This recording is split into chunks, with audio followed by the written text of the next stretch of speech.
Imagine a time when nothing existed. No sky, no earth, not even time itself. Only darkness, endless and alive, waiting for the spark that would breathe order into chaos. From the void came the first light, and the universe began to move. But this is not just one story.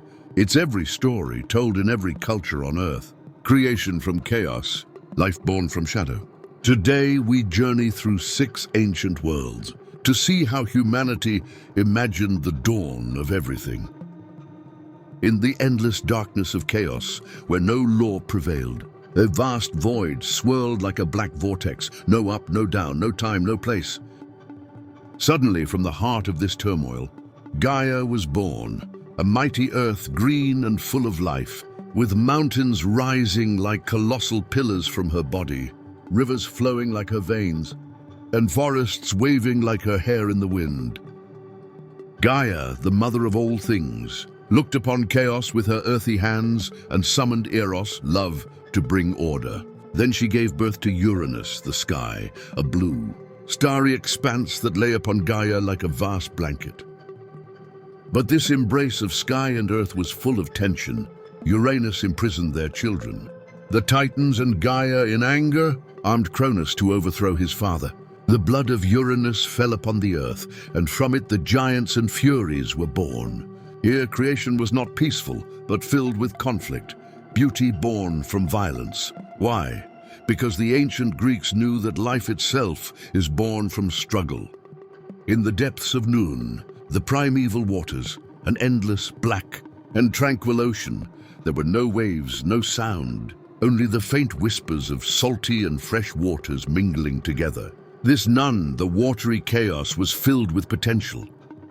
Suddenly, Atum, the sun god, emerged from these waters, like a lotus flower blooming from the mud, with a golden body and eyes that radiated the light of the sun. Atum stood upon the primeval mound, the first hill rising from the waters. The warm desert wind brushed through his hair, and with a single spit or breath, he created Shu, air, and Tefnut, moisture. Shu, a cool breeze that filled the air, and Tefnut, a gentle rain that moistened the earth. Together they gave birth to Geb, earth, and Nut, sky, and the world took shape. Golden pyramids beneath the blue heavens, and the Nile flowing like the vein of life. But Atum always returned to Nun, for creation was a cycle, the sunrise and sunset, life and death. The ancient Egyptians believed that this primordial chaos still existed, and that the world was reborn every single day. Now let's leap from the Nile to the seas of Japan. At the dawn of the world, there was a floating chaos, a thick soup of clouds and waters swirling endlessly, shapeless, boundless, with the roaring of waves mingling with wild winds. From this chaos were born Izanagi, the man, and Izanami, the woman, 2 young deities dressed in white silk, standing upon the heavenly bridge of Takamagahara.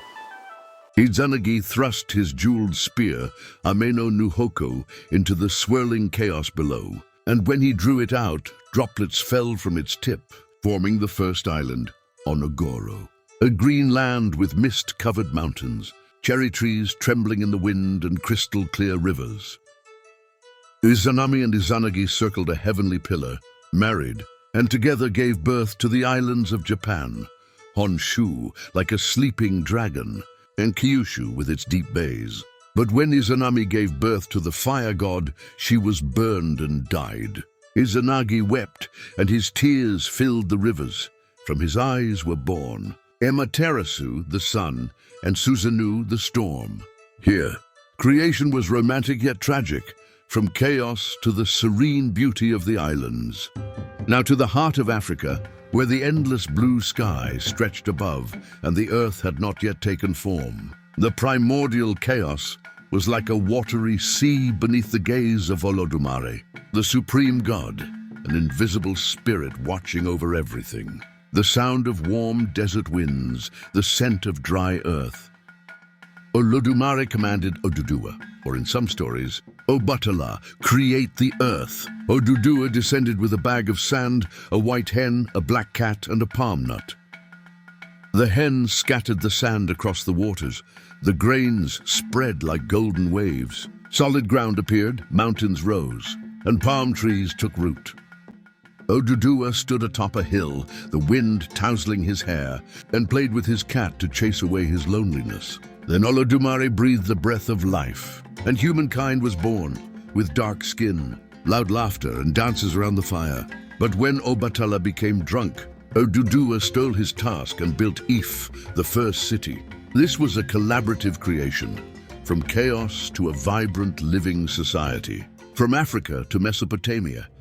In the beginning of all things, Apsu, the sweet waters, and Tiamat, the salt waters, embraced like two lovers, a vast ocean filled with sea monsters, the roaring of waves mingling with the howling wind. This watery chaos teemed with life, but the younger gods, the Anunnaki, were noisy and restless, disturbing Apsu's peace. Apsu sought to destroy them, but Tiamat, the dragon mother, her body covered in shimmering blue scales, grew furious and raised an army of monsters, dragons with razor tails, serpents with venomous fangs. Then Marduk, the storm god, rose to face her.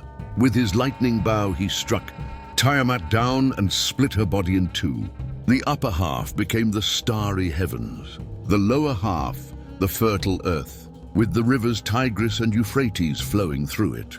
From Tiamat's blood, humans were born, destined to serve the gods. This was a creation through battle, from chaos to the triumph of order.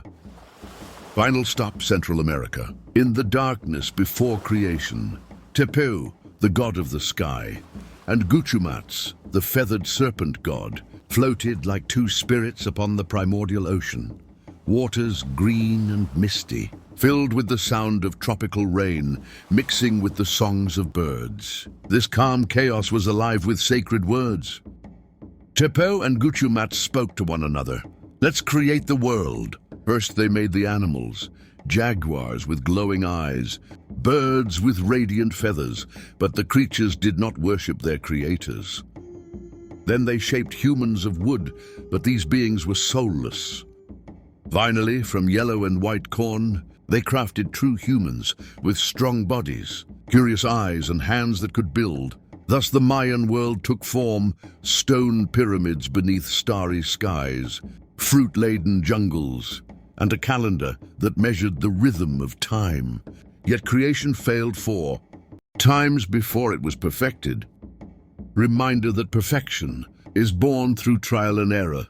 Maybe the universe began in darkness, but every seeker of light keeps creation alive. If this mythic journey inspired you, like, comment, and subscribe, because this is only the beginning. Together we'll uncover the forgotten gods and the hidden stories of creation itself.